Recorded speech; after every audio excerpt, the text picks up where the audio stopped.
বড় ছেলের মুসলমানি দিয়েছি বাসায় হাজাম নিয়ে। আচ্ছা আচ্ছা আচ্ছা। তো আমি এত বেশি খারাপ অবস্থায় চলে গেছিলাম যে আমি ভাবছিলাম যে আমার ছেলেকে আর আমি পাবো না।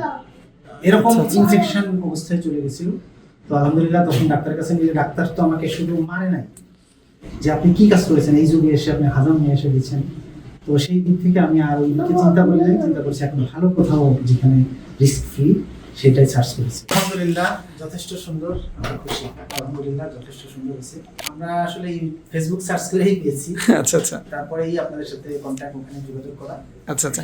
আসলে আমি যেখানে দেখছি যে সবচেয়ে বেশি সেইখানটাই বেশি, প্রাইসটা একটু অন্যদের তুলনায় বেশি। এটা আমি একটু আপত্তি করছিলাম। আমি অন্য জায়গায় কথা বলেছি, কোথাও 4,500, কোথাও 5,000 চেয়েছি।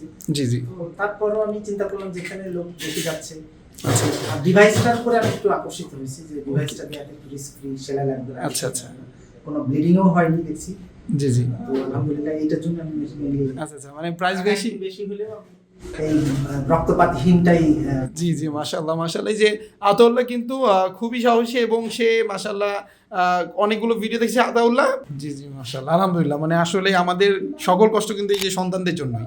দিন শেষে ওদের সুস্থতা খুবই ইম্পর্টেন্ট, কারণ আমার এত কষ্ট করে আমি যে এই ফেসটা করছি যাতে করে ওরা না ফেস করে, কিন্তু কোন একটা জার্নিতে এসে যখন বাবুরা এই কষ্টটা পায় সেটা কিন্তু অমাননীয়। আর আমরা অনেক দোয়া করি, আসলে আমরা চাইলেও সব বেবিদের খতনা করতে পারবো না, যাদের যেখানেই খতনা হোক পারফেক্টলি হোক, সেফলি হোক, আমাদের আদরের সন্তানগুলো আসলেই সুস্থ থাকুক। আসসালামু আলাইকুম। জি, অনেক দোয়া আতাউল্লাহর জন্য। আল্লাহ হাফেজ। আসসালামু আলাইকুম রহমতুল্লাহ। Sagina Health Center, Sagina Health Center, Sagina Health Center, Sagina Health Center.